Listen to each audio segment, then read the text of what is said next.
So I want to share my thoughts about what to do if and when Democrats take back power, especially the presidency.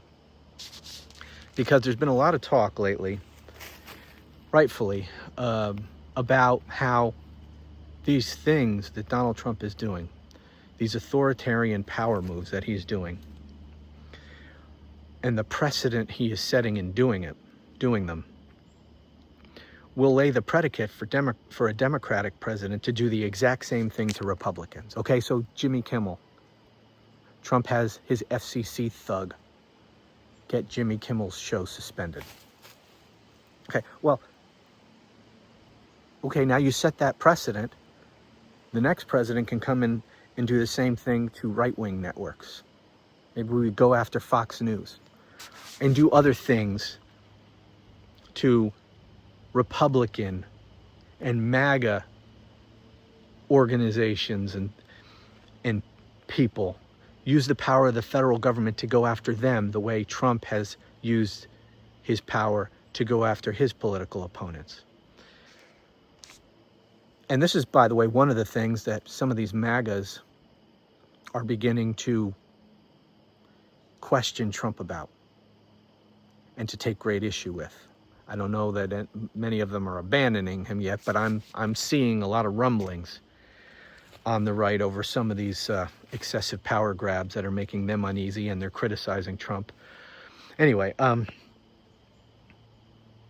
so the question is, when Democrats take power back, should they do the same thing to Republicans that Trump is doing to people on the left now? And some people say, hell yeah.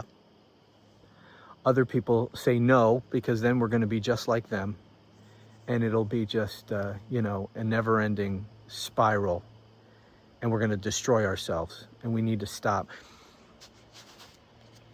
Both of those arguments, I totally get. Here's the way I see it. I think you got three options when it comes to that. One, you basically say, we're not going to do what Trump and MAGA did. What they did to us, we're not going to do to them. We don't want to be like them, and it would be a disaster if we do. So we're not. We're going to go back to running the government the way it should be, the way it should be run. If that's all you do, the problem with that is you're just disarming yourself, because, when Republicans come back into power, they're not going to take that position. So what happens is, whenever the Republicans are in office, they will use the power of the government to persecute their political opponents, to try to change our system to their political benefit, try to rig elections, all these things that Trump is doing. And they will have the political benefit of not following the rules, not following the law or the Constitution, and just ruling as authoritarians. Democrats come in and they put the gloves back on and they play nice. Well, that's just a recipe for disaster for Democrats. If your opponent brings a gun to the fight and you bring a throw pillow, right? You're going to fucking lose every time. So that's the one thing. That's one thing. The other thing you could do is just do the same thing MAGA's doing. Just turn the power of the government against them. To hell with the law, to hell with the Constitution, punish our political enemies. And while that would feel really good, the problem is that it will be a death spiral for the country. And you have each side doing the same thing, violating the Constitution and the law. And we'll just get rid of the entire Constitution in the process. We'll destroy the country in the process of a never-ending battle of retribution, depending upon who has power at any given time. That's the second option. The third option, as I see it,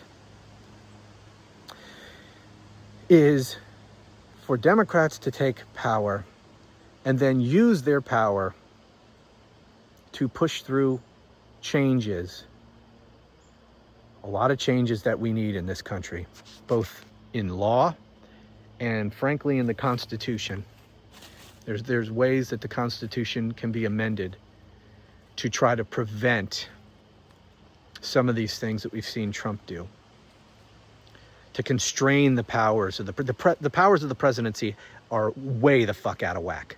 A president is not supposed to have the powers that he does.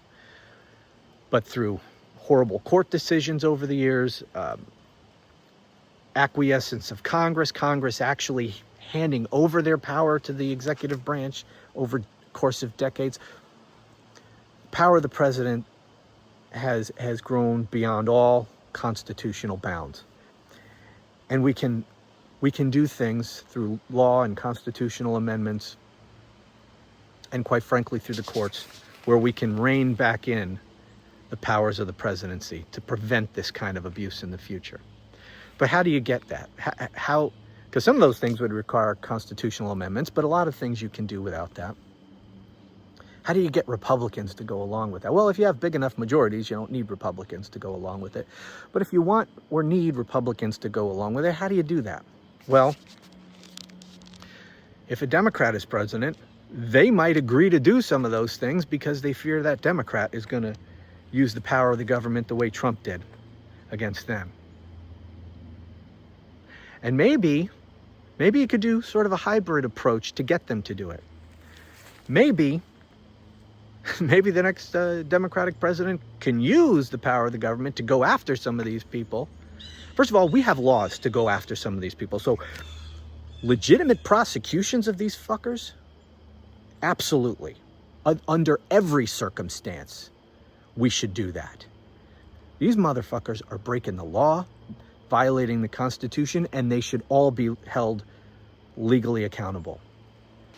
But maybe some of these extra legal and extra constitutional things, maybe the next Democratic president might want to do some of those, just for a little bit, to give those MAGA thugs a taste of their own medicine, and importantly, to scare them into joining Democrats to put in place some of these fixes to our system that our system so desperately needs. But whatever. Not that I necessarily condone doing that, but I'm not gonna lie. It would feel nice. It would make me feel good to see some of these MAGAs suffer from a Democratic president doing the same thing to MAGA that Trump has done to people on the left. But whatever. I think electing a Democratic president, especially with the Democratic Congress, we might be able to push through some of those reforms that are needed, especially if we scare MAGA into compliance. Because they will be scared. Because they know what they're doing right now. And if a Democrat wins, they're going to be scared to death that the power of the federal government is going to be turned on them. And we can use that fear to push through some of these amendments. Anyway, just a thought. I'm not recommending any particular course of action here. I'm just trying to... These are things that are going through my head as I'm walking around thinking about this stuff. And so just sharing with you my thoughts at the moment. Anyway, but what do you think? What's the best way forward when Democrats take back control? Should we go full-on retribution? Or should we try to take advantage of the power and push through the reforms that are needed to prevent an authoritarian criminal piece of shit like Donald Trump from coming to power again? Like maybe making clear in the Constitution that Section 3 of the 14th Amendment prohibits someone like Donald Trump from serving as president or anywhere in the federal government, and putting specifically in the Constitution the mechanisms by which Section 3 can be enforced. Because that's essentially what the court did. And I don't want to get off on this tangent, because then I'll talk for another 25 minutes about this. But that's what the court did when it failed to apply Section 3 of the 14th Amendment to Trump. They said, well, Yeah, it says that, but it doesn't say exactly how we're supposed to enforce it. So since it doesn't, we're not going to enforce it. Well, we can amend the Constitution to put the enforcement mechanism clearly in the 14th Amendment. Anyway, there's so much we could do. So my question again to you is, what do we do? Do we just seek retribution against these people? Or should we use our power to reform? Or should we do a little of both? Let's do the reform, but first, we're going to punish these fuckers a bit. Anyway, what are your thoughts on that?